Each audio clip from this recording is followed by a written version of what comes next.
আসসালামু আলাইকুম। আজকে আমি কারফু মাছের একটা নীলা রানবো। নীলা কোন জুল কইতে পারবা। ও কারফু মাছ ফ্রেশ কারফু। আমরা অর্ধেক পিয়ার সালম খাইছিলাম আর এখন অর্ধেক বানাইয়া রাখছি। ওই কয়েকটা তেল উল আছে, কল্লাও আধা খানা আছে, মাছ অর্ধেক আছে। এখন আমি নীলা রানবো একটা বাইরাম। জালও কইতে পারবা, নীলাও কইতে পারবা।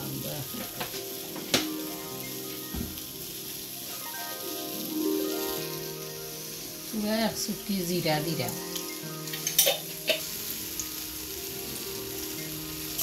রসুন দিন,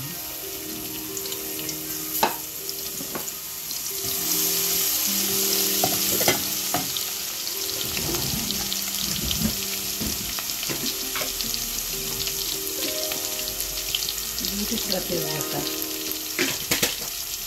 পেঁয়াজ জিরা একটা। বেশি মশলা দিতাম না, পাতলা মশলা দিয়ে রান্না।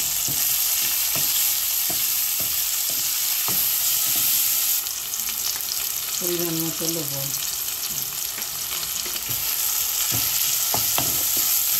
পেঁয়াজ কষিবার লাগে পুরা সময় ওয়েট করতাম। 5 মিনিট রাখিয়ে রাখি, পরে পেঁয়াজ কষি আনলে দেখাই না। এবার টমেটোর একটা চেরি টমেটো দিয়ে চাটনি করি। টমেটো দিয়ে এখন আমি ডাকিয়া দিলাই 5 মিনিটের লাগে।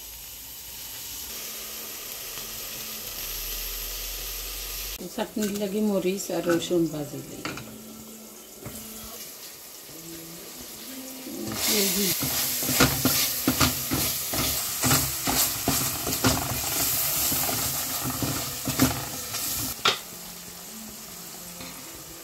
হলুদ দিলাম 1 চা চামচ, মরিচ 1 টেবিল চামচ,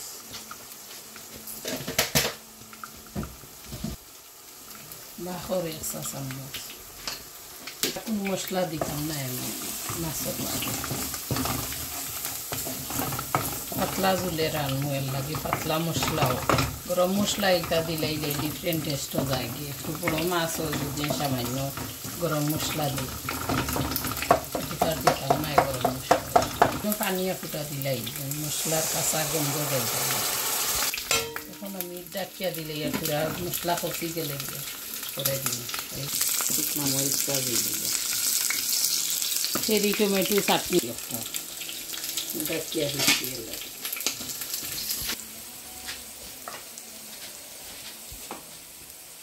পেঁয়াজ নাই না পুরা বাজিলেই টমেটো চাটনিতে একটু বাজিয়া দিলাম। কত হয়ে গেছে, এখন আমি মাছ ছাড়ি দিই।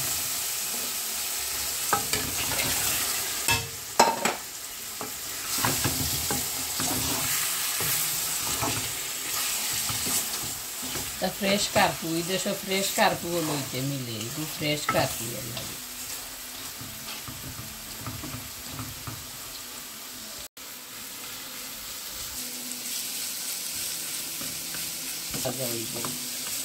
গেলে দিলে চাটনি রেডি হয়ে গেছে।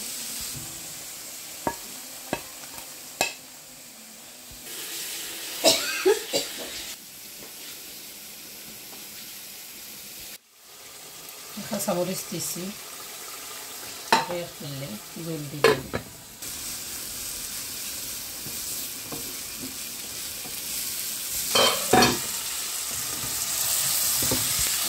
তেল ছাড়িচ্ছে, মাছ শুকাই দিচ্ছি।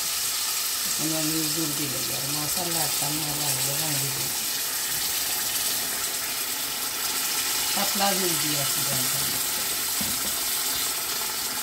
ডাকিয়া দিলে মাছে জল দিলাইছি। পেঁয়াজ হয়ে গেছে আমার, একটু ভাজা। এখন টমেটোর চাটনি লাগে আমি লবণ লইয়া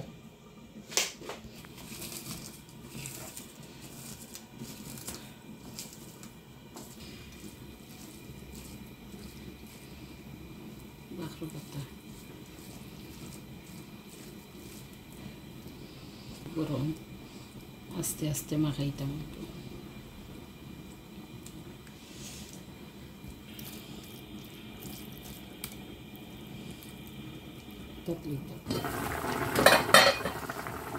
মাখর পাতা দিই রেডি হয়ে গেছে চাটনিও রেডি